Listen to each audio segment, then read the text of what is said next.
আওয়ামী লীগকে ফিরিয়ে আনার একটা রাস্তা, একটা ক্ষেত্র, একটা এরকম পরিবেশ তৈরি করার চেষ্টা করছে। এবং এই পরিবেশটা তৈরি করার পিছনে কাজ করছে বাংলাদেশের কথিত নব্য হাইব্রিড নামক কিছু বিএনপিপন্থী বুদ্ধিজীবী, যারা হয়তোবা বিএনপিতে কিছুদিন আগে যোগ দিয়েছেন, হয়তো আগে অন্য দল করতেন, কেউ হয়তো আগে আওয়ামী লীগ করতেন, তারা এখন নব্য বিএনপিপন্থী বুদ্ধিজীবী বনে গেছেন। এরাই মূলত এই প্রেক্ষাপটটা তৈরি করার চেষ্টা করছেন। তখন এস আলম শয়তান ছিল, এখন কি ফেরেশতা হয়ে গেল কিনা? এটা তো আপনি বিএনপির মিডিয়া সেলের কথা বলেন। আমাদের প্রয়াত ম্যাডাম বেগম খালেদা জিয়া, তার যে ভেরিফাইড যে পেজ, সেই পেজে খুব সম্ভবত 15 কি 16 সালের দিকে বোধহয় তিনি একবারে স্পষ্ট করে লিখেছেন যে বাংলাদেশের মানে স্বনামধন্য আর্থিক প্রতিষ্ঠান যে ইসলামী ব্যাংকে অলরেডি মানে লুটপাট করার জন্য শেখ রেহেনা, তার মেয়ে, আরও বেশ কয়েকজনের নাম উল্লেখ করে, আসলাম গ্রুপের নাম উল্লেখ করে তিনি কিন্তু তখনই সতর্ক করেছিলেন।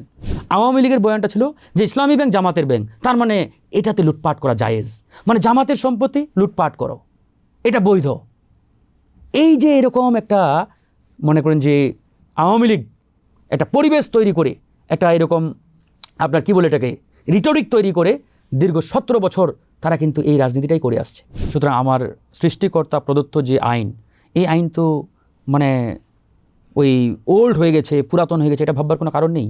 এটা পৃথিবীর শুরু থেকে কিয়ামতের আগ পর্যন্ত পৃথিবী যতদিন থাকবে এই আইন ততদিনই মানে আপনার কি বলে এটা জাজল্যমান থাকবে। না, আমরা তখন শুনছি যে আমরা মধ্যযুগে নেই। না, আমি এটা এটা এটা যারা বলে আমি তাদেরকে বলতে চাই, তা আপনার ওই আধুনিক নিয়ম কানুন আইন কেন প্রোটেক্ট করতে পারে না? আপনি বলছেন যে মধ্যযুগীয় কায়দা আপনি বিচার করবেন না, ভালো কথা, তাহলে আপনি আধুনিক যুগীয় কায়দায় আপনি বিচার করেন।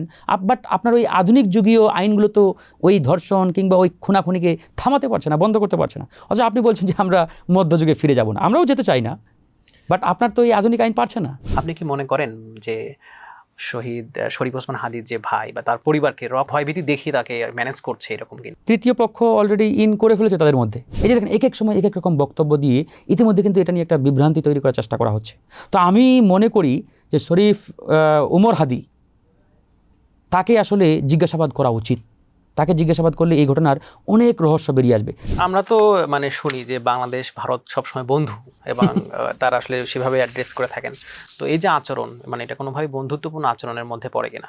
না, এটা বাংলাদেশ ভারত বন্ধু, এটা কে বলেছে আমি জানি না। এটা মানে আগে আমরা শুনতাম বাংলাদেশ ইন্ডিয়া আওয়ামী লীগ বন্ধু, মানে ভারত আওয়ামী লীগ বন্ধু, মানে ইন্ডিয়া তো কখনো বাংলাদেশকে বন্ধু মনে করে না। ওরা তো আমাদের দেশটাকে একটা তাদের অঙ্গরাজ্য হিসেবে ট্রিট করে।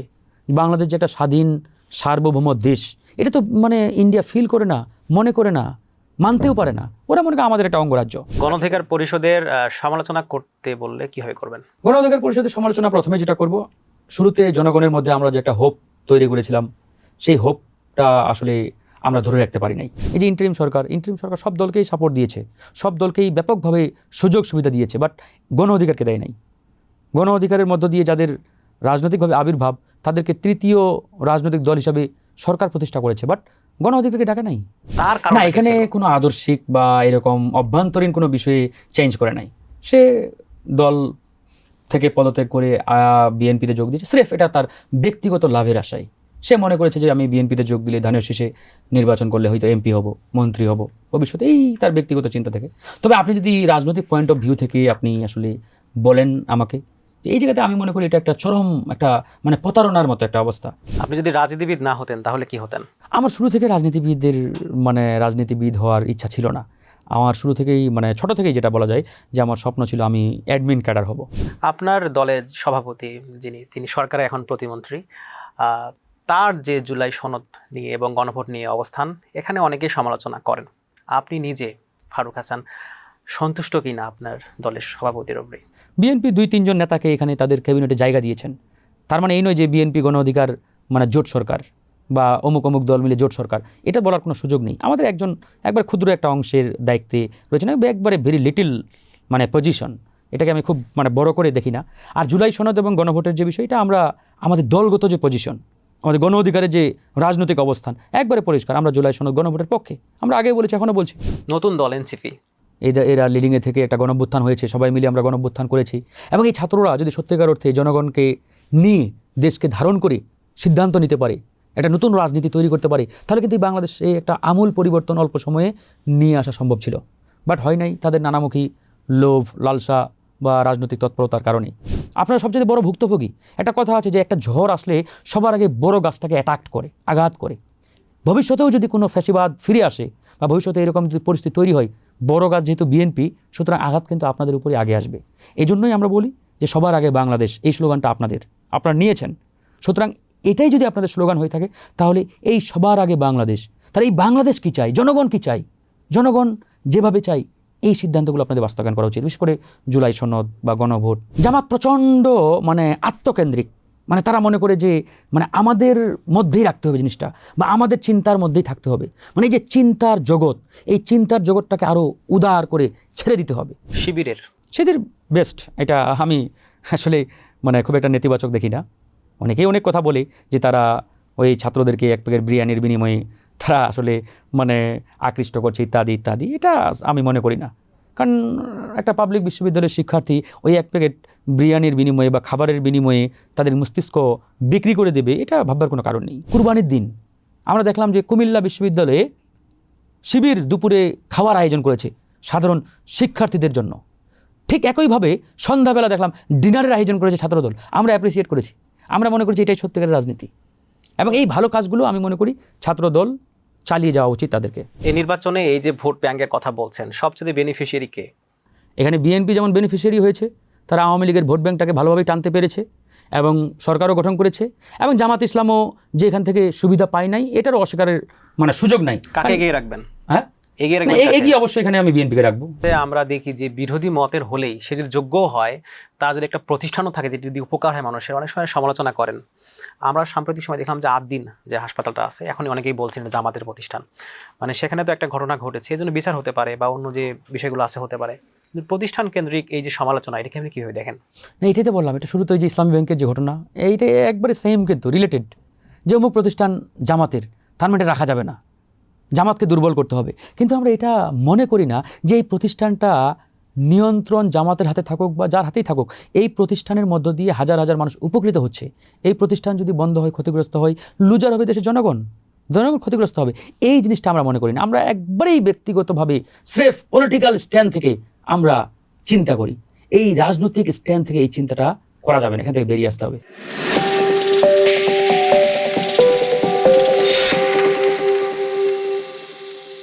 সবার আগে বাংলাদেশ, এই স্লোগানকে সামনে রেখেই এগুচ্ছে বিএনপি। যদিও বিরোধী দল অভিযোগ করছে যে সবার আগে বিএনপি।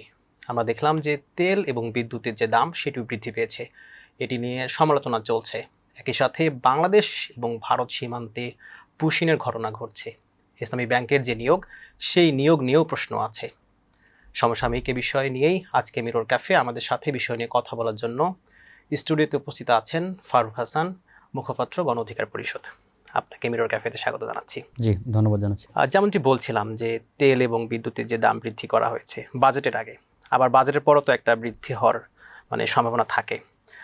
এই অবস্থায় প্রধানমন্ত্রী, তথ্যমন্ত্রী যিনি আছেন, তিনি বলেছেন, তিনি ব্যাখ্যা করেছেন আর কি, যে বিগত সরকারের যে দুর্নীতি সে কথা তিনি বলেছেন, এটার কারণে অনেকটা হচ্ছে।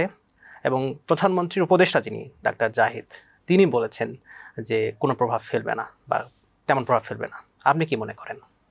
ধন্যবাদ আপনাকে। শুরুতেই বলে রাখি, আপনি যেমনটি যে বাক্যটি দিয়ে শুরু করলেন যে সবার আগে বাংলাদেশ, আমিও বলি বা আমরাও বলি সবার আগে বাংলাদেশ, এমনটাই হওয়া উচিত।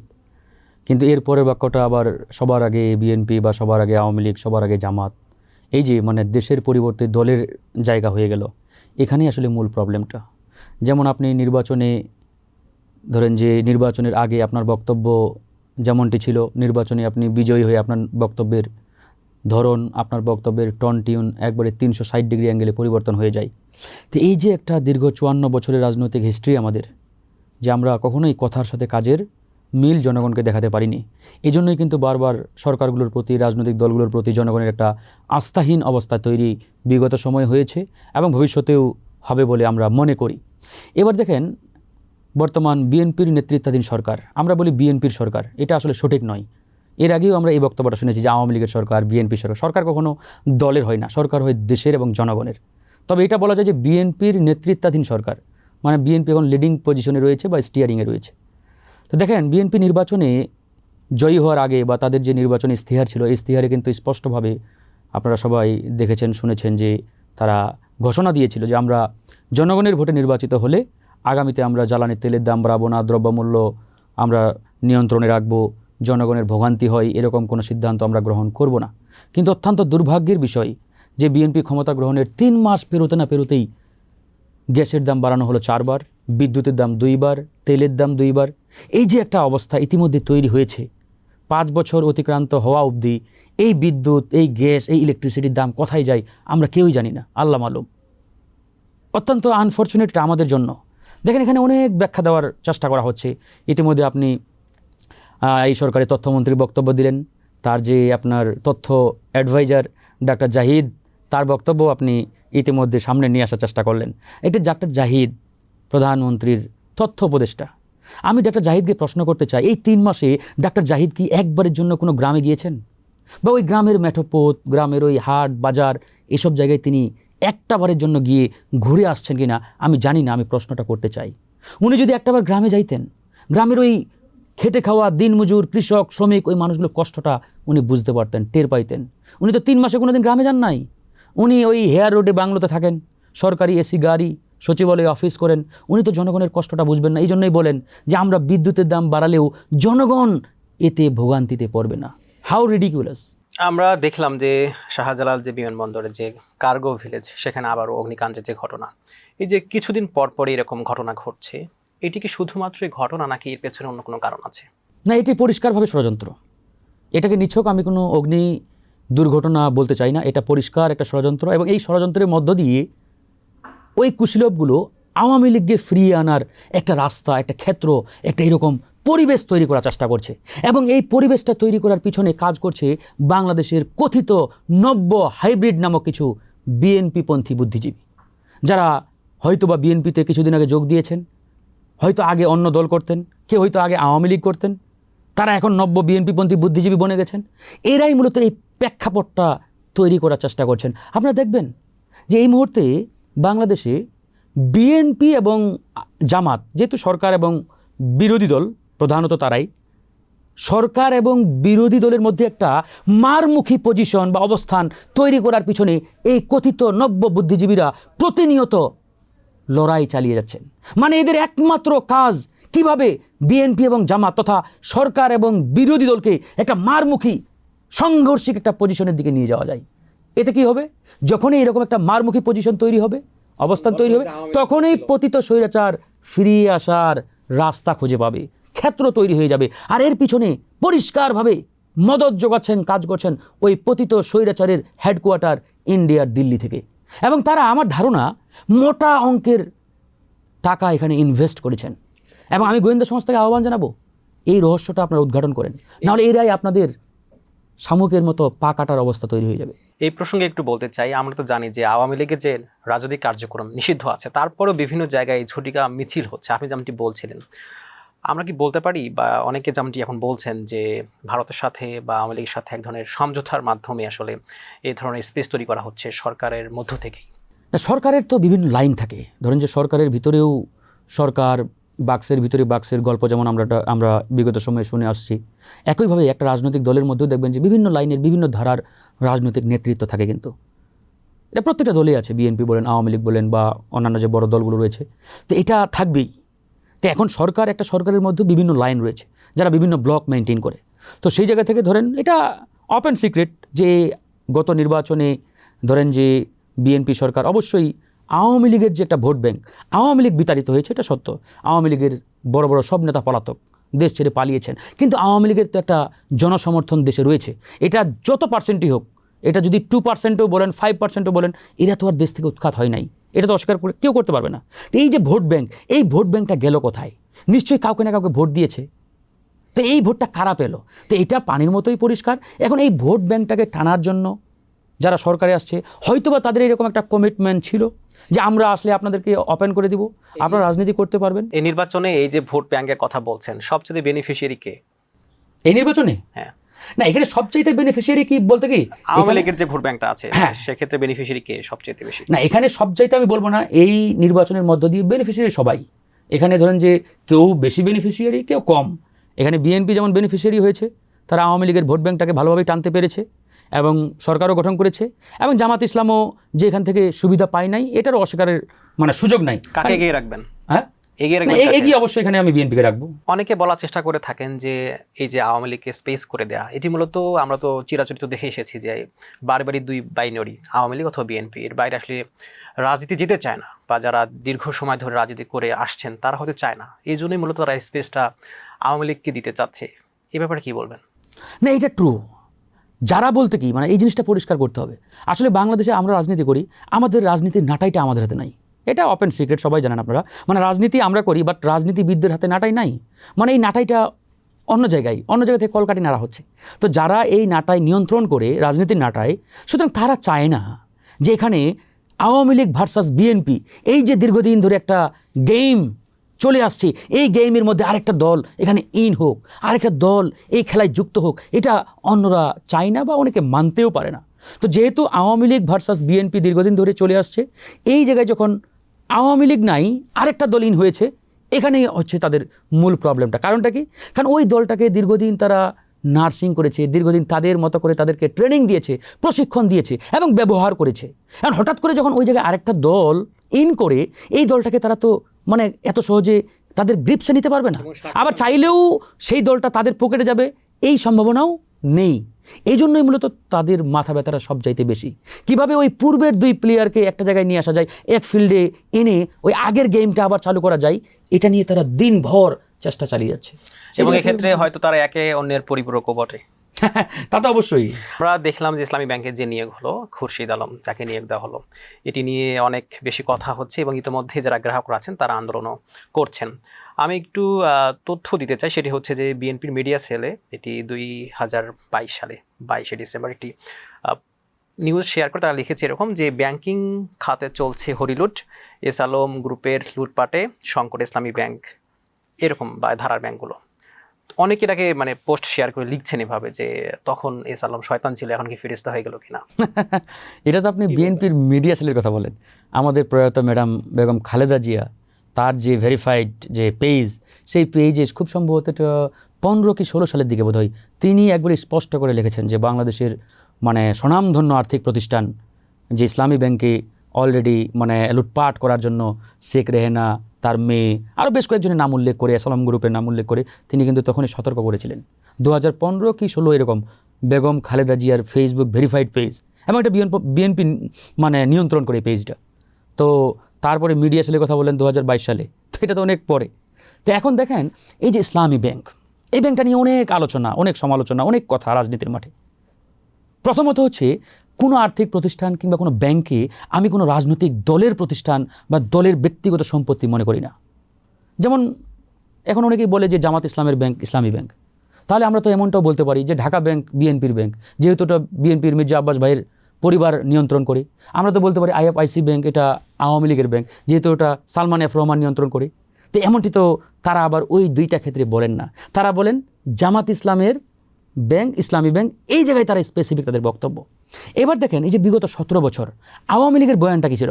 আওয়ামী লীগের বয়ানটা ছিল যে ইসলামী ব্যাংক জামাতের ব্যাংক, তার মানে এটাতে লুটপাট করা জায়েজ, মানে জামাতের সম্পত্তি লুটপাট করো, এটা বৈধ।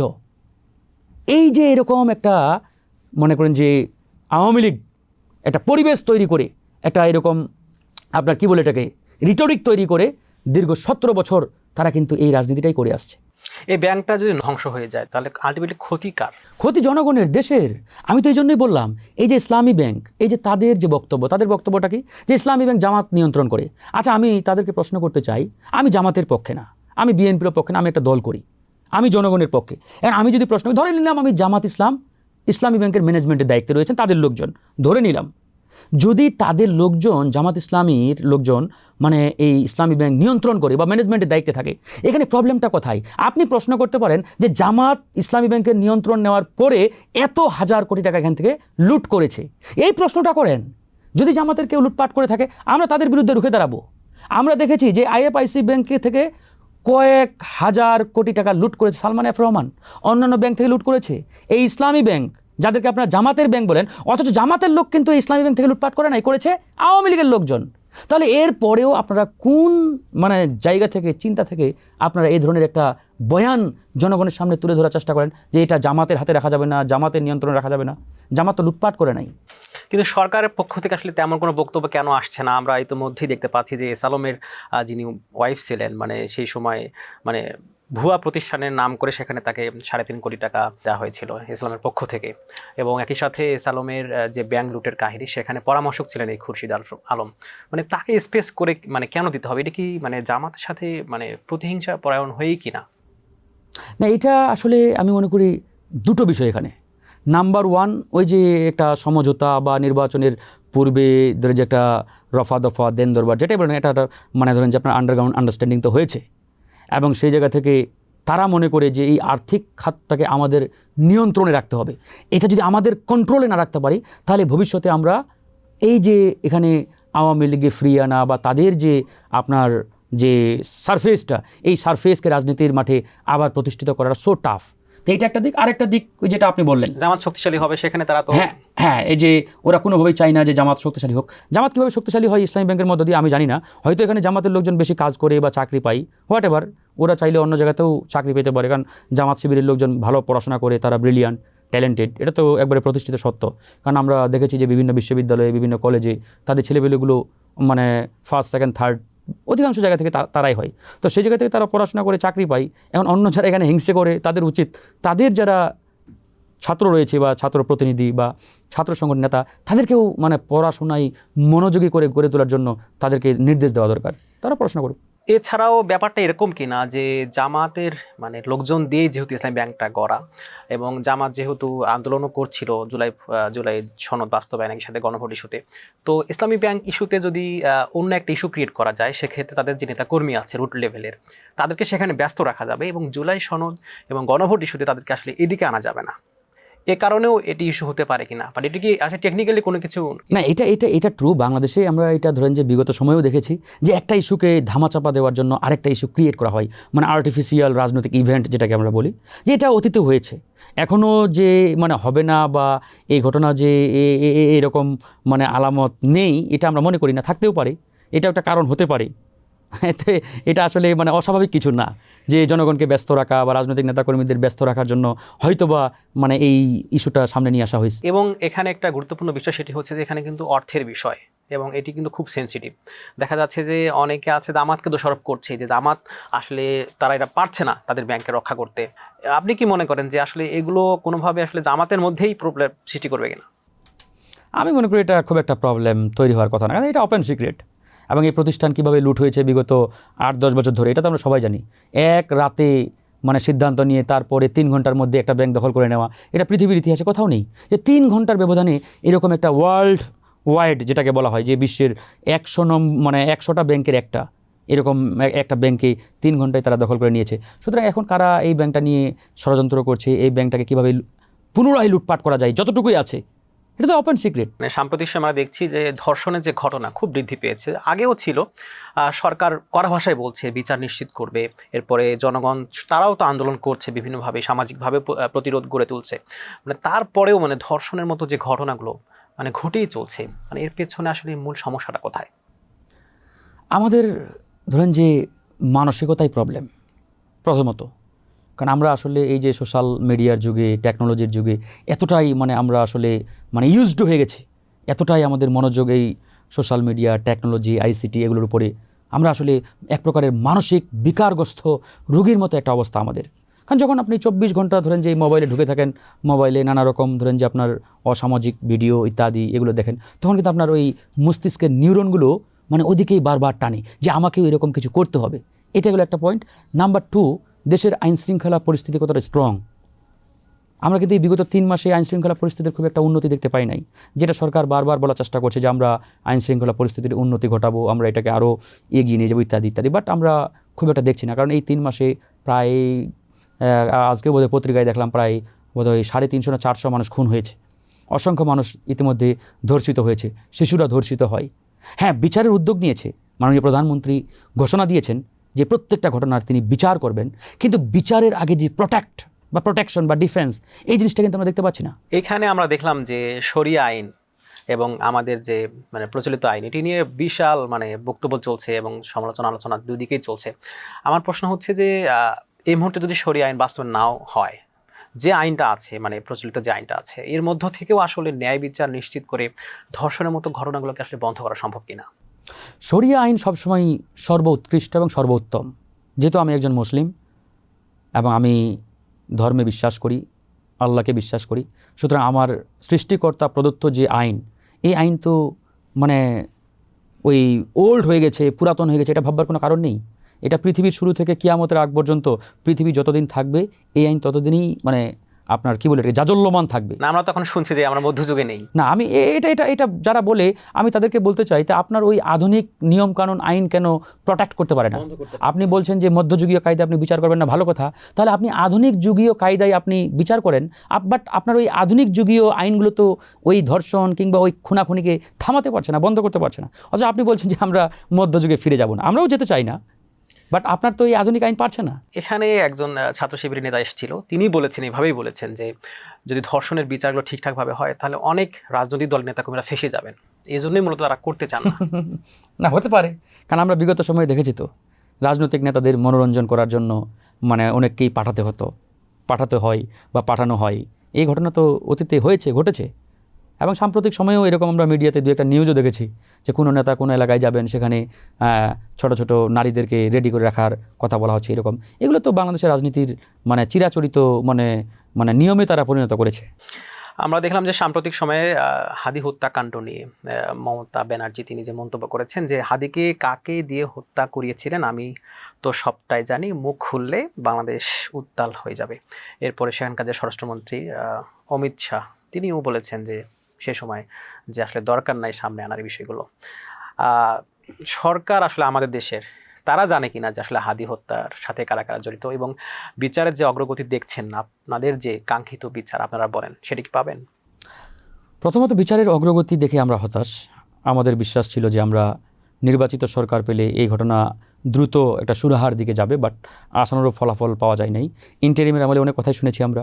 ওই সময় যারা ধরেন যে সরকারের বাইরে ছিলেন, যে রাজনৈতিক দলগুলো ইনক্লুডিং আমরা সবাই অভিযোগ করতাম যে ইন্টারিম সরকার চায় না যে হাদি হত্যার এই ঘটনার বিচার হোক। তো এখন তো ইন্টারিম নাই, ডক্টর ইউনূসও নাই, তাহলে এখন কেন বিচার হচ্ছে না, তদন্ত হচ্ছে না, অগ্রগতি নাই কেন? এই প্রশ্নটা কিন্তু আমাদের করতে হয়। দ্বিতীয়ত, এটা নিয়ে তো এখন অনেক ডালপালা ইতিমধ্যে মানে ছড়িয়েছে, বিশেষ করে পশ্চিমবঙ্গের সাবেক মুখ্যমন্ত্রী মমতা বন্দ্যোপাধ্যায়ের একটা বক্তব্যকে কেন্দ্র করে। তো এটা তো পরিষ্কার। আমি মনে করি না যে বাংলাদেশের সরকার বা বাংলাদেশের দায়িত্বশীল ব্যক্তিরা জানেন না, তারা অফকোর্স জানেন, সব কিছুই জানেন, তারা জানবেন না এটা তো হতে পারে না। এখন কথা হচ্ছে এই যে তিনি বক্তব্যটা দিলেন, তিনি সব কিছু জানেন, তিনি জানলে নিশ্চয়ই ভারতের কেন্দ্রীয় সরকার জানে, কেন্দ্রীয় সরকার জানলে অবশ্যই বাংলাদেশের ডিপ্লোম্যাটিক চ্যানেলের মধ্য দিয়ে তারা তথ্য পেয়েছেন, না পাওয়ার তো কোনো কারণ নেই। আমরা দেখলাম যে এই বক্তব্যের পরে শহীদ শরীফ ওসমান হাদির যে ভাই ওমর তিনি বক্তব্য দিয়েছেন, লিখেছেন ফেসবুকে, এবং তার বক্তব্যের পরে তার বোন এবং সাম্প্রতিক সময়ে ইনকলাব মঞ্চের যে বক্তব্য এবং তাদের সাথে একটা সমন্বয়হীনতা আমরা দেখতে পাচ্ছি। তারা যেমনটি বলছে যে রয়ের সাথে জড়িত। আপনি কি মনে করেন যে শহীদ শরীফ ওসমান হাদির যে ভাই বা তার পরিবারকে ভয়ভীতি দেখিয়ে তাকে ম্যানেজ করছে এরকম কি? না, অফকোর্স এখানে থার্ড পার্টি খেলছে তাদেরকে নিয়ে, তৃতীয় পক্ষ অলরেডি ইন করে ফেলেছে তাদের মধ্যে। নাহলে দেখেন এই যে শরীফ ওসমান হাদি, শরীফ উমর হাদি তার ভাই, সে প্রথমেই মানে আপনার দায়ী করলো ইন্টারিম সরকারকে। এরপরের লেখায় আমরা দেখলাম যে বিএনপির কতিপয় শীর্ষ নেতাকে তিনি দায়ী করছেন। তারপরে তার বক্তব্য আবার পাল্টে হয়ে গেল জামাতের আমিরের পিএস এই ঘটনার সাথে জড়িত ইত্যাদি। এই যে দেখেন এক এক সময় এক এক রকম বক্তব্য দিয়ে ইতিমধ্যে কিন্তু এটা নিয়ে একটা বিভ্রান্তি তৈরি করার চেষ্টা করা হচ্ছে। তো আমি মনে করি যে শরীফ উমর হাদি তাকে আসলে জিজ্ঞাসাবাদ করা উচিত। তাকে জিজ্ঞাসাবাদ করলে এই ঘটনার অনেক রহস্য বেরিয়ে আসবে। তার বোন গতকালকে যে স্ট্যাটাস দিয়েছেন সোশ্যাল মিডিয়ায়, এটা আমরা সবাই দেখেছি। তার বোনের জায়গা থেকে তার যে মানে যে ক্ষোভ, একই সাথে যে কষ্ট, যে বেদনা, এটা স্বাভাবিক, এটা অস্বীকারের কোনো কারণ নেই। এবং এই ঘটনার মধ্য দিয়ে অনেকেই ফায়দাও লুটেছে, অনেকে এই ঘটনাকে নানাভাবে ধরেন যে ম্যানিপুলেট করার চেষ্টা করেছে, অনেকে ডাইভার্ট করার চেষ্টা করেছে, এটা কোনোটাই আমরা অস্বীকার করতে পারবো না। কিন্তু এখন যেটা চলছে এটা পরিষ্কারভাবে থার্ড পার্টি ইন করে অলরেডি এই ঘটনাটাকে নানাভাবে নানা দিকে ছড়িয়ে দেওয়ার চেষ্টা করা হচ্ছে, যাতে করে মূল আসামিরা পার পেয়ে যায়। বাংলাদেশ ভারত যে সীমান্ত, সেখানে পুশ ইন করার মতো ঘটনাগুলো ঘটছে। 3 মাসের সরকার বাংলাদেশের মাত্র হইল, মানে এই মুহূর্তে কেন এই ঘটনাগুলো ঘটাতে হবে? ভারত কি ইচ্ছা করেই আসলে উত্তেজনাপূর্ণ যে সম্পর্ক এটি বজায় রাখতে চায় কিনা? না, এটা আমি মনে করি সরকারের ওয়ান কাইন্ড অফ মানে ফেইলিওর। আমরা ইন্টারিমের আমলেও এরকম ঘটনা দেখি নাই। হ্যাঁ, ইন্টারিম সরকারকে আপনারা গালি দিতে পারেন, তাদের ব্যর্থতা রয়েছে, এটা আমরা অস্বীকার করব না। কিন্তু আপনি বলেন তো ইন্টারিম সরকারের আমলে কয়জনকে সীমান্তে গুলি করে হত্যা করা হয়েছে, মানে ভারত করেছে? নজির কিন্তু খুব কম, 1 বা 2 জনের বোধহয় এরকম ঘটনা আমরা দেখছি। বাট এটা কিন্তু স্ট্রংলি আমাদের সীমান্ত কিন্তু পাহারা দিয়েছে এবং ওই পজিশনটা কিন্তু হোল্ড করেছে। বাট এই যে 3 মাসে দেখেন, এখন কিন্তু বিভিন্ন জায়গায় অলরেডি কয়েকজনের লাশ ফেলে দেওয়া হয়েছে এই কয়েকদিনের মধ্যেই। এখন এই সীমান্তেই আমি ঘটনাটা এই জন্যই বললাম যে এই যে ভারতের পশ্চিমবঙ্গে নির্বাচন হওয়ার পরে শুভেন্দু অধিকারী, একজন কট্টর উগ্রপন্থী নেতা, তিনি ক্ষমতায় আসার পরে বাংলাদেশের একটা শ্রেণীর মধ্যে আনন্দের জোয়ার সৃষ্টি হয়েছিল। তারা মনে করছে যে এখন আমাদের জন্য অনেক ভালো একটা অবস্থা হবে, আমরা তিস্তার পানি পাবো, এই পাবো সেই পাবো। তো এই শুভেন্দু অধিকারী আসার পরে সীমান্তে তিস্তার পানি তো দূরে থাক, এখন জনগণের পানি আমাদের দিকে পুশিন করার চেষ্টা করা হচ্ছে। তো এগুলো তো আসলে ঠেকাতে পারছে না এরা। আমরা তো মানে শুনি যে বাংলাদেশ ভারত সবসময় বন্ধু এবং তারা আসলে সেভাবে অ্যাড্রেস করে থাকেন। তো এই যে আচরণ, মানে এটা কোনোভাবে বন্ধুত্বপূর্ণ আচরণের মধ্যে পড়ে কিনা? না, এটা বাংলাদেশ ভারত বন্ধু, এটা কে বলেছে আমি জানি না। এটা মানে আগে আমরা শুনতাম বাংলাদেশ ইন্ডিয়া আওয়ামী লীগ বন্ধু, মানে ভারত আওয়ামী লীগ বন্ধু, মানে ইন্ডিয়া তো কখনো বাংলাদেশকে বন্ধু মনে করে না। ওরা তো আমাদের দেশটাকে একটা তাদের অঙ্গরাজ্য হিসেবে ট্রিট করে। বাংলাদেশ যে একটা স্বাধীন সার্বভৌম দেশ, এটা তো মানে ইন্ডিয়া ফিল করে না, মনে করে না, মানতেও পারে না। ওরা মনে করে আমাদের একটা অঙ্গরাজ্য, এবং বিগত 16-17 বছর তারা তাদের অঙ্গরাজ্য হিসাবেই এই দেশটাকে ট্রিট করেছে। বাট 5ই আগস্টের পরে পরিস্থিতি পাল্টে গেছে। এখন আমরা চোখে চোখ রেখে কথা বলতে পারছি। দুটি ভিন্ন ভৌগোলিক রাষ্ট্রের মধ্যে আসলে বন্ধুত্বপূর্ণ সম্পর্ক মানে আসলে বন্ধু যেটা বুঝি আমরা, এটা হইতে পারে কিনা? অফকোর্স আমরা তো চাই, আমরা ভারতের সাথে বন্ধুত্ব চাই, তবে সেটা ন্যায্যতার ভিত্তিতে, রাজা আর প্রজার ভিত্তিতে না। যে আপনি রাজা আমরা প্রজা, আপনি ওই আওয়ামী লীগের যে বক্তব্য স্বামী স্ত্রীর সম্পর্ক, আমরা ওই স্বামী স্ত্রীর সম্পর্কের বন্ধুত্ব চাই না। আমরা চাই সত্যিকারের ন্যায্যতার ভিত্তিতে বন্ধুত্ব। ন্যায্যতার ভিত্তিতে আপনি আমার অধিকারগুলো ফিরিয়ে দেন, আমার ন্যায্যতা ফিরিয়ে দেন, আমার পানির হিস্সাটা দেন, সীমান্ত হত্যা বন্ধ করেন, আমাদের সাথে অমীমাংসিত যতগুলো ইস্যু আছে সলভ করেন, সমাধান করেন, বসেন আলোচনার টেবিলে। আপনি আমাকে একটা স্বাধীন সার্বভৌম দেশ হিসেবে ট্রিট করেন, ওই অ্যাঙ্গেল থেকে ওই চোখ দিয়ে দেখেন, এটাই আমরা চাই। তাহলে তো আমরা বন্ধুত্বের জন্য হাত বাড়িয়ে দিব। এটা যদি আজকেও ভারত সিদ্ধান্ত নেয়, আজকের মধ্যে আমরা হাত বাড়িয়ে দেবো, আসুন বন্ধুত্ব করুন। আমরা আবারও দেশের প্রসঙ্গে আসতে চাই। সরকার তো সরকারের মতো করে দেশ চালাচ্ছে, মানে বিরোধী দল তারা তাদের মতো করে সমালোচনা জায়গা ঠিকঠাক করতে পারছে কিনা? সরকার সরকারের জায়গা থেকে দেশ চালাবে, এটি স্বাভাবিক। বিরোধী দল ভেরি মাচ ইম্পর্টেন্ট। গণতন্ত্রের অন্যতম একটা স্তম্ভ হচ্ছে কিন্তু বিরোধী দল। বাট বাংলাদেশে নির্বাচন পরবর্তী সময়ে বিরোধী দলের পারফর্ম ইজ নট গুড, একবারে পরিষ্কার। এবং বিরোধী দলের চেয়ারে যারা আছেন এরা আসলে সরকারের অনুগত বিরোধী দল হয়ে থাকতে চায়, যেটা অত্যন্ত আনফর্চুনেট। জনগণ এভাবে এই বিরোধী দলকে দেখতে চায় না, বাট তারা চায় সরকারের অনুগত বিরোধী দল হয়ে থাকতে। প্রবলেমটা এখানেই। তারা যদি সত্যিকার অর্থে জনগণের বিরোধী দলের ভূমিকা পালন করতে পারে তাহলে দেশ ঠিকঠাক এগিয়ে যাবে। আর তারা যদি মনে করে যে আমরা সরকারের অনুগত বিরোধী দল হয়ে পারফর্ম করব, তাহলে ওই যে লাউ সেই কদু। অনেকে বলার চেষ্টা করে থাকেন এইভাবে যে জামাত বা এনসিপি বা বিরোধী দল যারা আছে তারা আসলে বিএনপিকে টিকে রাখার দায়িত্ব নিয়েছে, তাই তারা সমালোচনা করে না। আমি তো এটাই বললাম আপনাকে, যে সরকারের অনুগত বিরোধী দল যদি তারা হওয়ার চিন্তা করে তাহলে তো ওই জনগণ উপকৃত হবে না। আর যে প্রশ্নটি আপনি করেছেন যে সরকারকে টিকিয়ে রাখার, এটাও একদিক দিয়ে আমরা আসলে ফেলে দিতে পারি না। কারণ সরকারের যা অবস্থা, এই অবস্থার মধ্যে বিরোধী দল যদি আসলে সঠিকভাবে পারফর্ম করে, সরকারের কী অবস্থা হবে আল্লাহ মালুম। আমরা তো জানি যে সরকার গঠনের পরে বিশেষ করে জুলাই সনদ এবং গণভোট ইস্যুতে আপনারা সভা এবং সেমিনার করেছেন, আপনারা করেছেন অনেক জায়গায়। তো এখন আমরা দেখতে পাচ্ছি না খুব একটা আসলে এই সভা সেমিনারগুলো, এবং দাবিগুলো কেমন জানি মানে থমকে গেছে। আসলে এই সরকার যেভাবে চাচ্ছে মানে জুলাই সনদ বাস্তবায়ন করতে, সেই রকম করে আপনারা এখন চাচ্ছেন কিনা? না, এই সরকার যেভাবে চায় বিষয়টা তেমন না। জনগণ যেভাবে চায় সেভাবে হবে, এবং জনগণের আকাঙ্ক্ষা, জনগণের আশা, এটাই মানে আমাদের আকাঙ্ক্ষা। সুতরাং জনগণ যেভাবে চেয়েছে এভাবে তো হয় নাই। সরকার যে তরিকার কথা বলছে এই তরিকা জনগণের তরিকা না। সুতরাং এটা একবারই পরিষ্কার। এখন মিটিং মিছিল, যেটা বিগত সময়ে তো আমরা অনেক মিটিং মিছিল করেছি, এখন আমরা সরকারকে সফটলি জানাচ্ছি যদি এভাবে কাজ না হয় তাহলে ভবিষ্যতে হয়তো রাজপথেই মানে একমাত্র সমাধানের জায়গা হবে। তো আমরা এখনও সময় দিতে চাই, দেখতে চাই, সরকারের সাথে আলোচনা করতে চাই, কথা বলতে চাই, দেখি। আপনার দলের সভাপতি তিনি সরকারে এখন প্রতিমন্ত্রী, তার যে জুলাই সনদ নিয়ে এবং গণভোট নিয়ে অবস্থান, এখানে অনেকেই সমালোচনা করেন। আপনি নিজে ফারুক হাসান সন্তুষ্ট কিনা আপনার দলের সভাপতির উপরে? না, এটা আমি আসলে ধরেন যে ওইভাবে মানে আমি এটাকে এক্সপ্লাইন করতে চাই না। যেমন ধরেন আমাদের দলের একজন এই সরকারের ক্যাবিনেটে আছেন। এবারে নির্বাচনটা তো আগের ওই বিগত 12টি নির্বাচন যেভাবে হয়েছে, যে ফরম্যাটে হয়েছে ওভাবে হয় নাই। যেমন আগের নির্বাচনগুলো একদিকে ছিল 14 দলীয় জোট বা মহাজোট সরকার, আরেকদিকে ছিল 18 দলীয় বা 20 দলীয় জোট। এবারে কি আপনি বলতে পারবেন যে বিএনপির নেতৃত্বে কয় দলীয় জোট? এটা তো বলার সুযোগ নাই। বিএনপি 2-3 জন নেতাকে এখানে তাদের ক্যাবিনেটে জায়গা দিয়েছেন।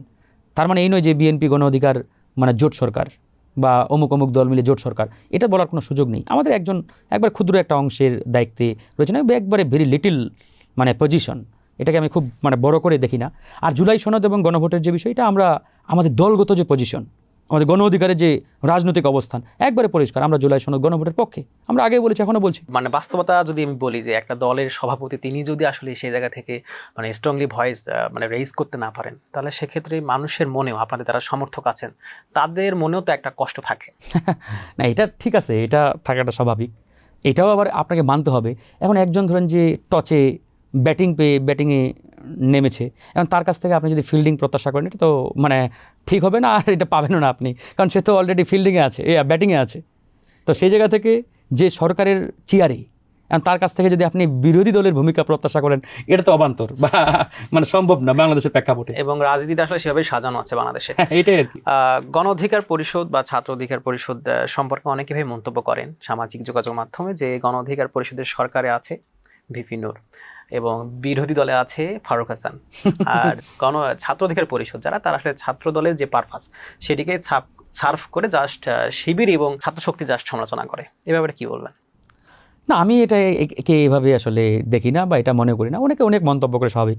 সবাই যে আমার পক্ষে বলবে বিষয়টা এমন না, আবার সবাই যে আমার বিরোধিতা করবে তাও না। রাজনীতির মাঠে মানে মাঠে ভিন্ন মত দ্বিমত থাকবে, এবং এটাকে আমরা স্যালুট জানাই, এবং ভিন্ন মত দ্বিমতকে আমরা শ্রদ্ধা করি। কারণ এটা না করলে বা এটা না থাকলে তো রাজনীতি হয় না। তো সেই জায়গা থেকে আমরা মনে করি আমাদের দলের যে রাজনৈতিক অবস্থান, এটা প্রত্যেকটা নেতাকর্মীরই এই চিন্তা, এই ধারা, এই ধরেন যে অবস্থান তারাও মনে করেন। তো সেখান থেকে আমরা আমাদের রাজনীতির মাঠে আমরা কাজ করছি। হ্যাঁ, এখন দু একজন এখানে ধরেন যে কেউ একজন ব্যক্তি, সে যদি কোনো একটা নির্দিষ্ট দলের পক্ষে কথা বলে, এটা একটা ব্যক্তিগত অবস্থান বা ব্যক্তিগত একটা বিষয়। এটা তো দলের কোনো পজিশন না, দলগত একটা বিষয় আর ব্যক্তিগত ধরেন যে একটা বিষয়। অ্যান্ড ব্যক্তি বিশেষ মানে বলতে পারে, এটা তাদের ব্যক্তিগত ইস্যু। এটা দল রিকগনাইজ করতেও পারে, নাও করতে পারে। গণ অধিকার পরিষদের সাধারণ সম্পাদক ছিলেন রাশেদ খান, তিনি এখন বিএনপিতে যোগদান করেছেন এবং বিএনপিতে যোগদান করার পরে তার যে বক্তব্য বিশ্ব টক শোতে এবং সামাজিক যোগাযোগ মাধ্যমে অনেকেই এগুলোকে নিয়ে হাসাহাসি করেন। তো আপনারা যখন রাজনীতি করতে যান একদম রুট লেভেলে, তখন সাধারণ মানুষের কাছে আসলে প্রশ্নের সম্মুখীন হন কিনা? অনেকে যেমনটি বলে যে তিনি গুপ্ত বিএনপি হয়েও গণ অধিকার পরিষদে ছিলেন, মানে প্রশ্নের সম্মুখীন হন কিনা? না, প্রশ্ন অবশ্যই করে মানুষজন, আমাদের প্রশ্নের সম্মুখীন তো অবশ্যই হই।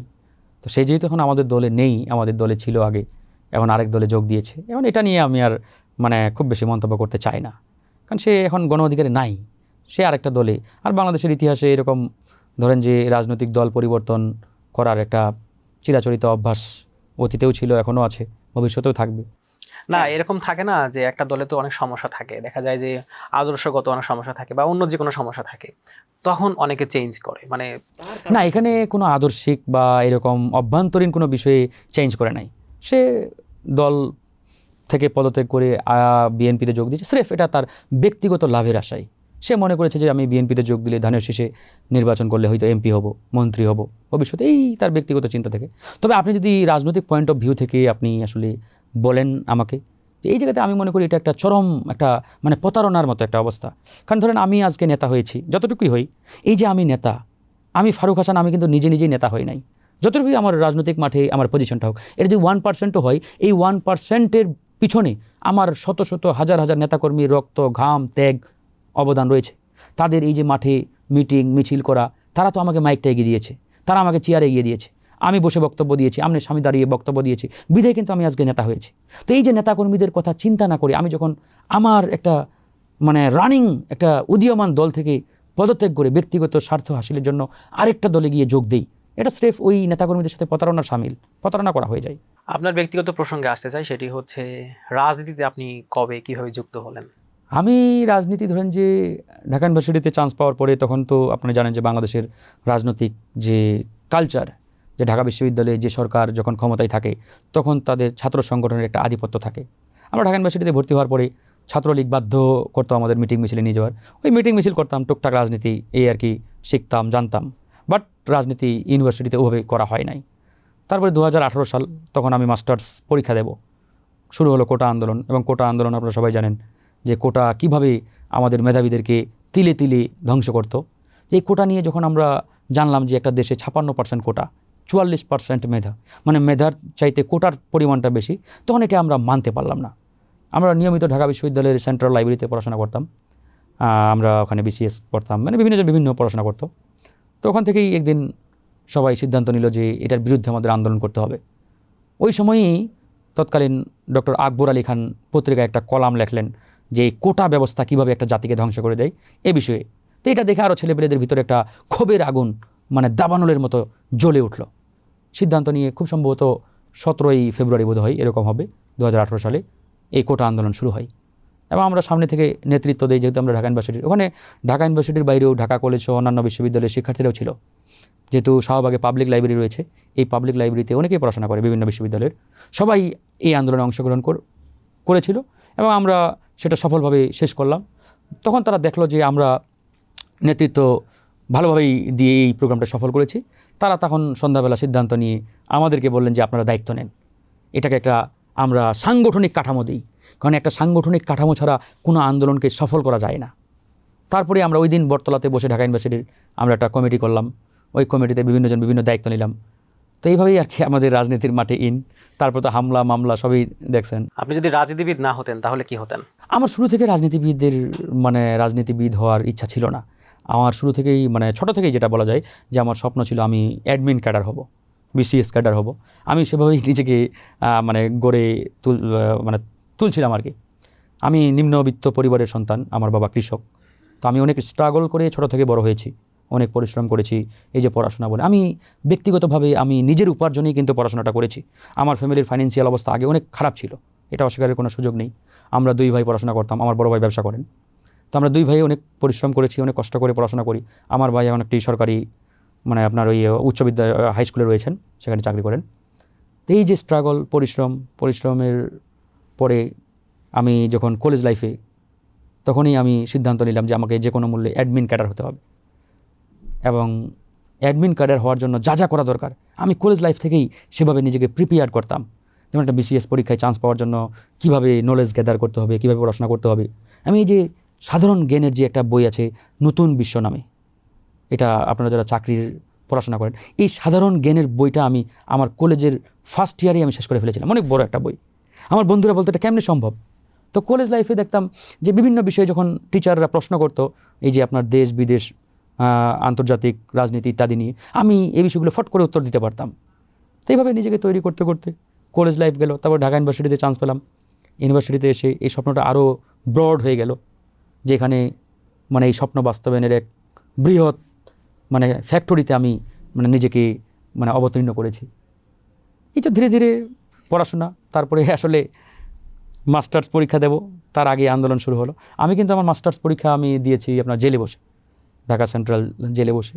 এরপরে আর তো পরীক্ষা চাকরির পরীক্ষা দেওয়ার সুযোগ হয় নাই। অনেকে বলে থাকেন যে রাজনীতি করে মানুষের সেবা করার জায়গাটা অনেক বেশি, চাইলে অনেক কিছু করা যায়।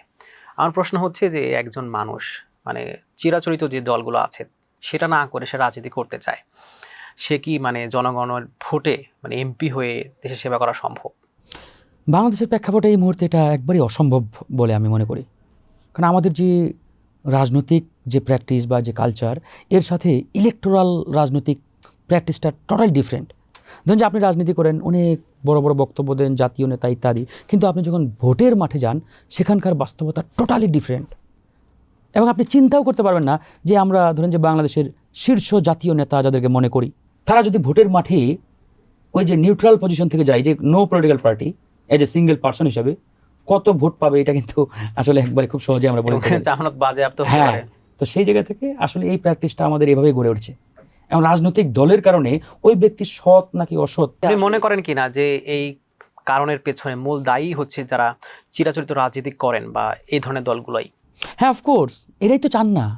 কারণ এরা যদি আসলে এই ধারা থেকে রাজনীতিটা বের হয়ে যায়, তাহলে তাদের যে এই যে চিরাচরিত একটা দীর্ঘদিনের সিলসিলা, যে আমি নেতা, আমি মন্ত্রী ভবিষ্যতে আমি না থাকলে আমার ছেলে এমপি মন্ত্রী হবে, আমার নাতিপতি হবে, এটা তো থাকবে না।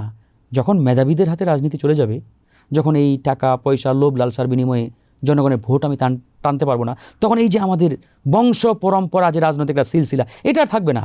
আর এটা যখন থাকবে না তখন তো তাদের পেটের ভাত এমনিও জুটবে না। তো এই চিরাচরিত পলিটিক্যাল নেতারা কখনোই এটা বাস্তবায়ন হতে দিতে চায় না, এবং এটা খুব ডিফিকাল্ট বাংলাদেশের প্রেক্ষাপটে, খুবই ডিফিকাল্ট। মিরর ক্যাফের একটা স্পেশাল সেশন আছে, সেটি হচ্ছে যে রাজনৈতিক দলগুলোর সম্পর্কে আসলে মন্তব্য করতে হবে, পজিটিভ এবং নেগেটিভ। এটা আপনার ব্যক্তিগত জীবনের যে অভিজ্ঞতা সেটি দিয়ে। প্রথমেই জামাত, এটা আসলে আমি মানে পজিটিভ সাইড বেশি তাদের শুনতে চাই। যেমন ধরেন তাদের রাজনীতি নিয়ে কন্ট্রোভার্সি আছে, ৭১ ইস্যু নিয়ে অনেক কথা আছে। হ্যাঁ, এটা যদি আমি এক সাইডেও রাখি, বাট তাদের যে ইতিমধ্যে ওয়েলফেয়ার রিলেটেড যে পলিটিক্যাল অ্যাক্টিভিটি, এটা তো জনগণ অ্যাকসেপ্ট করেছে। এবং আমরা মনে করি যে এই চলমান বিশ্বে ওয়েলফেয়ার পলিটিক্সটাকেই কিন্তু মানুষ বেশি গুরুত্ব দিচ্ছে এবং অ্যাকসেপ্ট করছে। এটা শুধু বাংলাদেশে না, আপনি পৃথিবীর বিভিন্ন দেশেই দেখবেন এখন ওয়েলফেয়ারের দিকে মানে সবাই ঝুঁকছে, এবং তারা ইয়াংদের ব্যাপকভাবে আকৃষ্ট করতে পারছে তাদের নানামুখী কর্মকাণ্ডের মধ্য দিয়ে, যেটা অন্যান্য পলিটিক্যাল পার্টিগুলো এই জায়গায় খুব একটা পারে না। এখন এটা যেভাবেই বলেন, ধরুন যে এটাকে আপনি সমালোচনা করতে পারেন, নেতিবাচকভাবে তুলে ধরার চেষ্টা করতে পারেন বা করতে পারেন, নো প্রবলেম, বাট তারা তো সফল। তারা যে পলিসিতেই হোক, যে কৌশলেই হোক, তারা তো ইয়াংদের টানতে পারছে, তরুণদেরকে আকৃষ্ট করতে পারছে। তো এটা তাদের একটা ইতিবাচক দিক আমি মনে করি। জামাতের নেতিবাচক দিক অথবা পরামর্শ দেওয়ার আছে কিনা তাদেরকে? জামাত প্রচণ্ড মানে আত্মকেন্দ্রিক, মানে তারা মনে করে যে মানে আমাদের মধ্যেই রাখতে হবে জিনিসটা, বা আমাদের চিন্তার মধ্যেই থাকতে হবে। মানে এই যে চিন্তার জগৎ, এই চিন্তার জগৎটাকে আরও উদার করে ছেড়ে দিতে হবে। মানে সব কিছুই আপনার মতো করে হবে, আপনার মাইন্ডসেটের মধ্য দিয়ে আপনার মতো করে সবাই বলবে, ভাববে, এটা ভাববার কোনো কারণ নেই। এই জায়গাতে তাদের একটা বড় প্রবলেম আমি মনে করি, যে তাদের মন মতো করে না হলে তারা এটাকে অ্যাকসেপ্ট করতে পারে না, মেনে নিতে পারে না। ইভেন আমরা এটা শুনেছি, আমি সঠিকভাবে জানি না কতটুকু সত্য, তাদের দলের মধ্যেও এটা নিয়ে ব্যাপক একটা গ্রুপের মধ্যে অসন্তোষ রয়েছে, বিশেষ করে যারা ইয়াং মানে ব্লাডের পলিটিশিয়ান, জামাত ইসলামের ইয়াং যারা, মানে এদের মধ্যে একটা উদার চিন্তা রয়েছে। বাট এই উদার চিন্তাটাকে তাদের যে সিনিয়র লেভেলটা, এরা আসলে ওইভাবে অ্যাকসেপ্ট করতে পারে না। তো এটা আমি মনে করি এটা উদার হওয়া উচিত। শিবিরের সেদের বেস্ট, এটা আমি আসলে মানে খুব একটা নেতিবাচক দেখি না। অনেকেই অনেক কথা বলে যে তারা ওই ছাত্রদেরকে এক প্যাকেট বিরিয়ানির বিনিময়ে তারা আসলে মানে আকৃষ্ট করছে ইত্যাদি ইত্যাদি, এটা আমি মনে করি না। কারণ একটা পাবলিক বিশ্ববিদ্যালয়ের শিক্ষার্থী ওই এক প্যাকেট বিরিয়ানির বিনিময়ে বা খাবারের বিনিময়ে তাদের মস্তিষ্ক বিক্রি করে দেবে, এটা ভাববার কোনো কারণ নেই। তারা গুড। তারপরেও তো মানে মানুষ হিসেবেও যদি ভুল ত্রুটি থাকে, সংগঠন হিসেবে অবশ্যই তো ভুল ত্রুটি থাকবে। তাদের মানে ভুল ত্রুটি আপনার চোখে কেমন? শিবির ভুল ত্রুটি তো সবারই আছে মানুষ হিসাবে, তাদের যেমন ভালো দিক আছে অবশ্যই খারাপ দিকও রয়েছে। আমি মনে করি শিবির ধরেন যে এখন তারা অনেকটা মডারেট হয়েছে। আগে তাদের যে রাজনৈতিক অবস্থান, রাজনৈতিক যে তাদের একটা পজিশন ছিল, সেখান থেকে তারাও অনেকটা মানে আপনার ডাইভার্ট হয়ে মডারেট হয়েছে। আমি মনে করি এটা আরও ধরেন যে আরও মডারেট হওয়া উচিত। এবং অপর যে ছাত্র সংগঠনগুলো রয়েছে এদের সাথে তাদের একটা গুড আন্ডারস্ট্যান্ডিং। তো এই জায়গাতে ধরেন যে সবার সাথে একটা বন্ধুত্বপূর্ণ সম্পর্ক তাদের রয়েছে, তারা এখানে ব্যাপকভাবে এটাতে কাজ করছে যে সবার সাথে একটা ভালো সম্পর্ক রাখার জন্য। তারপরেও ধরেন যে কেউ ভিন্ন মত পোষণ করলে তাকে নানাভাবে ফ্রেমিং করা, ট্যাগিং দেওয়া বা তাকে এক প্রকারের শত্রু মনে করা, এটা করা যাবে না। যেমন ধরেন ফর এক্সাম্পল যে অমুক একটা ইসলামিক ছাত্র সংগঠন, জামাত ইসলাম না, শিবির না, বাট সে ধরেন যে জামাতের অমুক শিবিরের অমুক সিদ্ধান্তের সাথে ভিন্ন মত পোষণ করলো, হ্যাঁ, আপনি তাকে ফতোয়া দিলেন অমুক তমুক ইত্যাদি, মানে এটা আমি মনে করি বোধহয় করা উচিত হবে না, যদিও সবাই না। এরপরে বিএনপি ব্যালেন্সড, আমি মনে করি ভালো মন্দ উভয় আছে। আমি মনে করি বেগম খালেদা জিয়া এবং জিয়াউর রহমানের বিএনপি ইজ গুড, এবং সত্যিকার অর্থেই যারা দেশপ্রেমিক ছিল, এটা অস্বীকারের কোনো কারণ নেই। এখন কি সেই বিএনপি নেই? না, বেগম খালেদা জিয়া আমাদের সকলেরই আস্থাভাজন, শ্রদ্ধাভাজন, সম্মানিত আমাদের নেত্রী। তিনি বিশেষ করে অসুস্থ হওয়ার পর থেকে ধরেন যে এখানে যে বিএনপির মধ্যে তো ধরেন যে ধারা আছে, এটা আমরা সবাই জানি যে বিভিন্ন ধারা আছে। তো এই ধারাগুলো আসলে ব্যাপকভাবে দৃশ্যমান হয়ে গেছে। যেমন বেগম খালেদা জিয়া থাকতে এরা কিন্তু আসলে খুব একটা স্পেস পেত না, এবং খুব একটা নড়চড়াও করার সুযোগ ছিল না ওই অ্যাঙ্গেল থেকে। উনি যা বলতো সেটাই, এবং উনি ভেবে চিন্তে সত্যিকার অর্থে দেশের পক্ষে যেটা ভালো সেটাই সিদ্ধান্ত নিতেন, এবং ওটার বাইরে ছিল না। তো বিশেষ করে উনি অসুস্থ হওয়ার পরে ওনাদের দলের তৎকালীন ভারপ্রাপ্ত চেয়ারম্যান জনাব তারেক রহমান সাহেব, তিনিও দেশে ছিলেন না, দেশের বাইরে ছিলেন। তো এই টাইমটাতে ধরেন যে এই যে বিভিন্ন ধারার যে গ্রুপগুলো, এরা ব্যাপক সক্রিয় মানে হয়ে ধরেন যে এই জিনিসটা তৈরি করেছে। এই গ্রুপটা কি মানে সংসদে কাজ করে কিনা? সংসদে আমরা দেখি যে প্রধানমন্ত্রী অনেক সময় কথা বলেন, অভিযোগ করেন, তো আপনি এটা থাকবেই, দলে থাকলে তো অবশ্যই এটা সরকারের মধ্যে থাকবে, স্বাভাবিক, এটা তো অস্বীকারের কোনো সুযোগ নেই। তাদের ভালো দিক বা পরামর্শ? না, বিএনপির ভালো দিক ধরেন যে বিএনপির যে বড় গ্রুপ, যেটা বড় ধারাটা, এটা সত্যিকার অর্থেই দেশপ্রেমিক এবং দেশের ভালো চাই এবং দেশকে তারা সবার আগে প্রাধান্য দেয়।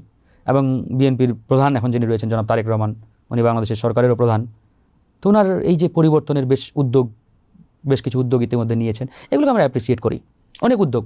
তবে যেটা ওনাদের প্রতি আমাদের পরামর্শ, রাজনীতি তো একদিনের না, বিগত 16 বছরের ইতিহাস আমরা সবাই জানি।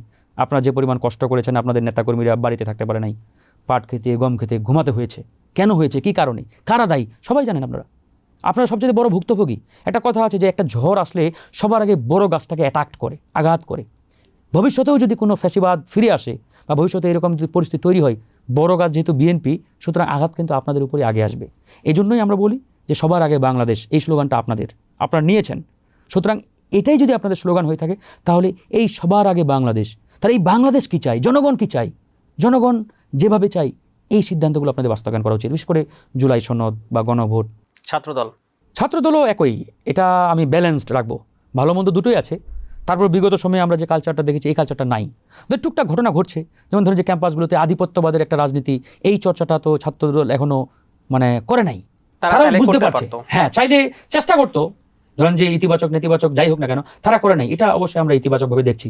একই সাথে তারাও চেষ্টা করছে যে এখন শিক্ষার্থীদেরকে আকৃষ্ট করার মতো কর্মসূচি প্রোগ্রাম না করলে এই ছাত্ররা কিন্তু আমাদেরকে সাপোর্ট দেবে না, আমাদের সমর্থন দেবে না। তারাও কিন্তু এই কাজগুলো করছে, তো এটা আমি অবশ্যই ইতিবাচক দিক মনে করি। বের করে দেখবেন যে গত কুরবানির দিন আমরা দেখলাম যে কুমিল্লা বিশ্ববিদ্যালয়ে শিবির দুপুরে খাওয়ার আয়োজন করেছে সাধারণ শিক্ষার্থীদের জন্য। ঠিক একইভাবে সন্ধ্যাবেলা দেখলাম ডিনারের আয়োজন করেছে ছাত্রদল, আমরা অ্যাপ্রিসিয়েট করেছি। আমরা মনে করছি এটাই সত্যিকারের রাজনীতি, এবং এই ভালো কাজগুলো আমি মনে করি ছাত্রদল চালিয়ে যাওয়া উচিত। তাদেরকে পরামর্শ কি দিবেন? না, আমি ছাত্রদলকে বলবো এই যে তারা নতুন ধারার রাজনীতি যে চর্চাটা ইতিমধ্যে শুরু করেছে, ওয়েলফেয়ার কার্যক্রম বলেন বা যেভাবেই বলেন না কেন আপনারা, বাট এটাকে চলমান রাখতে হবে। বিগত 17 বছর ছাত্রলীগ যেভাবে ত্রাসের রাজনীতি ক্যাম্পাসগুলোতে প্রতিষ্ঠা করেছিল, এদিকে যদি ছাত্রদল নিজেদেরকে নিয়ে যাওয়ার চেষ্টা করে, তাহলে বুমেরাং হয়ে যাবে। আমরা সামাজিক যোগাযোগ মাধ্যমে যেমনটি দেখতে পাই যে ছাত্রদলের ছাত্ররা আসলে ছাত্র না, অনেকেই বলেন, বিশেষ করে বয়সের ক্ষেত্রে তারা এই ব্যাপারটি তুলে আনেন। তো আপনি কিভাবে দেখেন, আসলে তাদের এই বিষয়গুলো মাথায় নিয়ে কাজ করা উচিত কিনা? না, এটা অবশ্যই তাদের মাথায় নিয়ে কাজ করা উচিত। আমি মনে করি আগামীতে যে কমিটিগুলো হবে, অবশ্যই বিএনপির হাইকমান্ড এ বিষয়ে তারা কনসার্নে নিয়েছেন। এটাও আবার মনে রাখতে হবে যে দীর্ঘ 15-16 বছর ক্যাম্পাসগুলোতে কেউ কিন্তু রাজনৈতিক সুযোগ খুব একটা পায় নাই। ছাত্রদল বলেন, অপরাপর ছাত্র সংগঠনগুলো বলেন, আমরা কিন্তু এই কোটা আন্দোলনের মধ্য দিয়ে 18 সাল থেকে কিছুটা রাজনৈতিক স্পেস আমরা এই ক্যাম্পাসগুলোতে তৈরি করতে পেরেছি। এর আগে সুযোগ ছিল না, ছাত্রদল বলেন বা অন্যান্য ছাত্র সংগঠন ক্যাম্পাসে যেতে পারতো না। তো যারা ক্যাম্পাসে যেতে পারে নাই, ওই সময় তো তাদের এই রাজনৈতিক যে পাইপলাইন, এই পাইপলাইন তৈরি হয় নাই। তো এই জন্যই তাদের নেতৃত্বে যারা এখন রয়েছেন লিডিংয়ে, তাদের বয়স একটু বেশি। এটাকে অনেকেই ট্রল করেন, অনেকেই নেতিবাচকভাবে তুলে ধরার চেষ্টা করেন। আমি মনে করি এটা গঠনমূলক সমালোচনা করার অসুবিধা নেই। একই সাথে তারা কেন করতে পারে নাই, এই বাস্তবতাটাও তো আমাদের বলতে হবে। তো আমি মনে করি আগামীতে তারা ধীরে ধীরে নিয়মিত ছাত্র যারা, এই নিয়মিত ছাত্রদের মধ্যেই নেতৃত্ব তারা ডিসপার্স করবেন বা এটা ধরেন যে করবেন আর কি।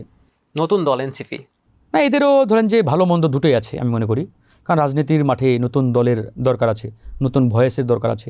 আবার একই সাথে বলতে হবে যে বিগত সময়ে তারা যেভাবে ধরেন যে নানা রকম কর্মকাণ্ড করেছে, এগুলোর কারণে জনগণও কিন্তু ফেড আপ, এবং রাজনীতির মধ্যে তাদেরকে একটা ঐক্যের প্রতীক মনে করতো দেশের জনগণ, যে এরা লিডিংয়ে ছিল, এরা লিডিংয়ে থেকে একটা গণঅভ্যুত্থান হয়েছে, সবাই মিলে আমরা গণঅভ্যুত্থান করেছি।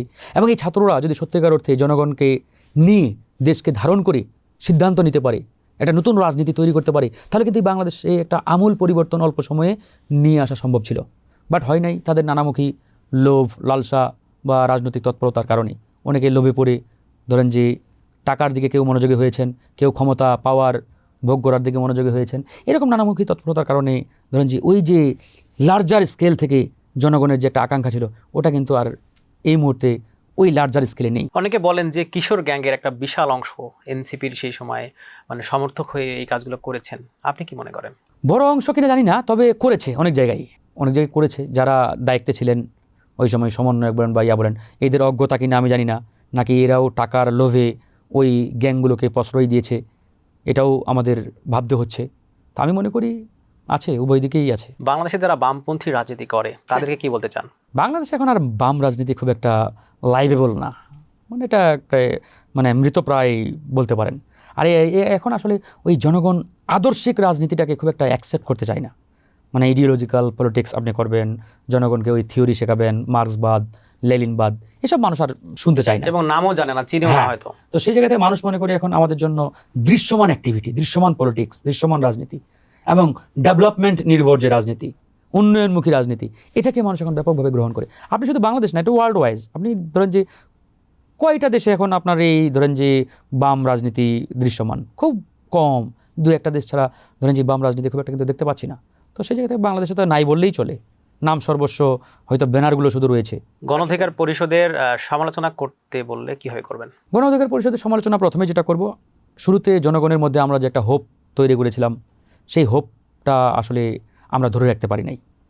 জনগণ আমাদের মধ্য দিয়ে বাংলাদেশে একটা রেভলিউশন প্রত্যাশা করেছিল, যদিও এটার বীজ আমরাই বপন করেছিলাম এবং সেটা আমরা করতে পেরেছি অনেকটাই বলা যায়। আজকে যারা এনসিপির নেতা, এদের অধিকাংশই কিন্তু একসময় আমাদের সাথে রাজনীতি করেছেন, মানে আমাদের মধ্য দিয়েই তাদের রাজনীতির হাতে খড়ি। এবং আমাদের গড়ে তোলা যে প্রেক্ষাপট, যে ক্ষেত্র, এই ক্ষেত্রের মধ্য দিয়ে কিন্তু এই 2024 সালের যে গণঅভ্যুত্থান হয়েছে, এটা অস্বীকারের কোনো সুযোগ নেই। সেই কোটা আন্দোলন না হলে হয়তো বা আজকে এরকম প্রেক্ষাপট তৈরি নাও হতো। তো সেই জায়গা থেকে গণ অধিকার পরিষদের জনগণের প্রতি যে মানে আসলে জনগণের যে আকাঙ্ক্ষা ছিল গণ অধিকার পরিষদের প্রতি, সেটা আমরা অনেকটাই বাস্তবায়ন করতে পারিনি বা ধরেও রাখতে পারিনি। এটা কি অর্থনৈতিক কারণে? শুধু অর্থনৈতিক না, অনেকগুলো কারণে রয়েছে, তার মধ্যে অর্থনৈতিক একটা, আরও অনেক কারণ রয়েছে। যেমন ধরেন যে বিগত সময়ে আমরা খুব একটা স্পেস পাই নাই। এই যে ইন্টারিম সরকার সব দলকেই সাপোর্ট দিয়েছে, সব দলকেই ব্যাপকভাবে সুযোগ সুবিধা দিয়েছে, বাট গণ অধিকারকে দেয় নাই। গণ অধিকারের মধ্য দিয়ে যাদের রাজনৈতিকভাবে আবির্ভাব, তাদেরকে তৃতীয় রাজনৈতিক দল হিসাবে সরকার প্রতিষ্ঠা করেছে, বাট গণ অধিকারকে ডাকে নাই। ভালো দিক কি? ভালো দিক, গণ অধিকার এই যে একটা গণঅভ্যুত্থানের বীজ বপন করেছিল, এদেশের রাজনীতি বিমুখ তরুণদেরকে রাজনীতিমুখী করেছিল, এটা সবচেয়ে বড় একটা অ্যাচিভমেন্ট আমাদের। আপনারা জানেন যে 2018 সালের আগেই আমাদের তরুণরা কিন্তু রাজনীতিকে মারাত্মকভাবে ঘৃণা করত, মানে উই হ্যাড পলিটিক্স, এরকম একটা ধরেন যে ডাইমেনশন কিন্তু আমাদের রাজনীতির মাঠে তৈরি হয়েছিল। রাজনীতি মানেই খারাপ, রাজনীতি মানেই খারাপ, এটা ঘৃণা করতে হবে। আমরা কিন্তু এখান থেকে ওদেরকে শিফট করে উই লাভ পলিটিক্স এখানে নিয়ে আসছি। আরেকটা বিষয় দেখবেন যে জাতীয় আপনার প্রাইভেট ইউনিভার্সিটির ছাত্রছাত্রীরা এই পলিটিক্স নামক শব্দটা জানতে নেই না, যে রাজনীতি আবার কি। তাদের মধ্যেও এই বীজ কিন্তু আমরাই গোপন করেছি এবং তাদের একটা বিশাল ভূমিকাও ছিল। এবার অবশ্যই এই গণঅভ্যুত্থানে তারা অনেক বড় ভূমিকা রেখেছে, এবং মাদ্রাসার শিক্ষার্থী তারাও বড় ভূমিকা রেখেছে। সামনেই তো নির্বাচন, স্থানীয় নির্বাচন, এই নির্বাচন নিয়ে আপনার প্ল্যান পরিকল্পনা কি? স্থানীয় নির্বাচন আমরা করব, দলগতভাবে আমরা অংশগ্রহণ করব, আমাদের প্রস্তুতি চলছে। এটা কি জোটের মাধ্যমে? ওই অর্থে বিএনপির সাথে তো আমাদের জোট নেই, যেটা আমি আগেও বলেছি যে কার্যত পক্ষে নির্বাচনী যে জোট, এটা তো ওই অ্যাঙ্গেল থেকে বলার সুযোগ নাই। কারণ আগামী নির্বাচন বোধহয় সবাই সিঙ্গেলই করবে, প্রত্যেকটা রাজনৈতিক দল এককভাবেই বোধহয় ইলেকশনে অংশগ্রহণ করবে আমার ধারণা। এই বিষয়ে এখনও আলোচনা হয় নাই। আমরা চেষ্টা করব, বিএনপি যদি আমাদের সাথে এই বিষয়ে আলোচনা করতে চাই তাহলে হতে পারে আলোচনা, না হলে আমরা এককভাবে প্রস্তুতি নিচ্ছি। আপনি দাঁড়াবেন কিনা? না, একটা আলোচনা আছে যে সিটি কর্পোরেশনে ইলেকশন করার, দলের মধ্যেও আছে। দেখি সেক্ষেত্রে এটা কোন এলাকা হবে? এটা আমি উত্তরেই আমার বাসা, হয়তো বা উত্তরেই সম্ভাবনা বেশি আর কি, ঢাকা সিটি উত্তর নর্থ। আমরা দেখতে পাই যারা কেন্দ্রীয় নেতা হন তারা বরাবরই মানে ঢাকা কেন্দ্রিক চিন্তাই করেন, কিন্তু গ্রামে তাদের একটা বড় সুযোগ থাকে, তারা সেটি কেন নিতে চায় না? অনেকে মনে করে গ্রামগঞ্জে জনগণের সাথে নিয়মিত কথা বলা, জনগণের সমস্যা সমাধান করা, আবার ধরেন যে গ্রামে নির্বাচনী এলাকার যে ডিস্টেন্সটা অনেক বড়, এক এলাকা থেকে আরেক এলাকা যেতে একদিন চলে যায়, এই যে এত পরিশ্রম কষ্ট, এটা করতে চায় না। ঢাকা মনে করে যে অল্প এলাকার মধ্যে রাজনীতি, আর এখানে জনগণের আশা আকাঙ্ক্ষা খুব কম। রাস্তায় আপনি এলাকায় যাবেন, ওর রাস্তা লাগবে, ওর কল লাগবে, এর এটা লাগবে, ওর ব্রিজ লাগবে, কালভার্ট লাগবে। ঢাকা শহরে তো আর এটার প্রয়োজন নাই, যে রাস্তাঘাট ব্রিজ যা করবে সিটি কর্পোরেশন করবে। তো এখানে জনগণের ওই ধরেন যে চাওয়া পাওয়া এই বিষয়গুলো খুব কম, এই জন্য অনেকে মনে করে কষ্ট কম, ঢাকায় রাজনীতিটা করি। আজ যেহেতু ঢাকায় থাকি, আর অনেকেরই আবার দেখবেন যে দীর্ঘদিন এলাকায় না যাওয়ার কারণে এলাকার প্রতি খুব একটা মায়া টান কাজ করে না। ওরা মনে করে আমি তো ঢাকায় সেটেল, এখানেই সব কিছু আমার, ব্যবসা বাণিজ্য সাম্রাজ্য, তো গ্রামে গিয়ে কী করবো। তো সেই জায়গাতে আমি মনে করি যে আমার জন্ম যেখানে, যেমন আমরা বিদেশে গেলে বাংলাদেশের প্রতি আমাদের একটা টান ভালোবাসা আমরা প্রকাশ করি, একই সাথে যখন আমরা ঢাকায় থাকি, যেখানে আমার জন্ম হয়েছে গ্রামে, ওটাই আমার প্রাণ, সুতরাং এর প্রতি আমাদের টান থাকবে। সবশেষ জানতে চাইবো যে সরকার যেভাবে এগুচ্ছে এবং বিরোধী দল তারা যেভাবে ভূমিকা রাখছে, এই সরকারের ভবিষ্যৎ কি? অনেকেই তো বলেন যে 2-3 বছর পর পড়ে যাবে। না, এরকম একটা আলোচনা আছে। তাই আমি মনে করি এটা হলে বাংলাদেশের জন্য একটা মানে মারাত্মক খারাপ পরিস্থিতি তৈরি হবে, জনগণের জন্য খারাপ হবে এটা। তা আমরা আসলে যাই করি না কেন, আমরা মনে করি সরকারটা সফল হওয়া দরকার। কারণ সরকারটা সফল হলে মানে জনগণ উপকৃত হবে। এই জায়গায় যদি সরকার গোয়ার্তামি করে তাহলে তো বলার কিছু নাই। আর সরকার যদি সত্যিকার অর্থে সফল হতে চায় তাহলে জনগণ সাপোর্ট দেবে, দলগুলো সাপোর্ট দেবে।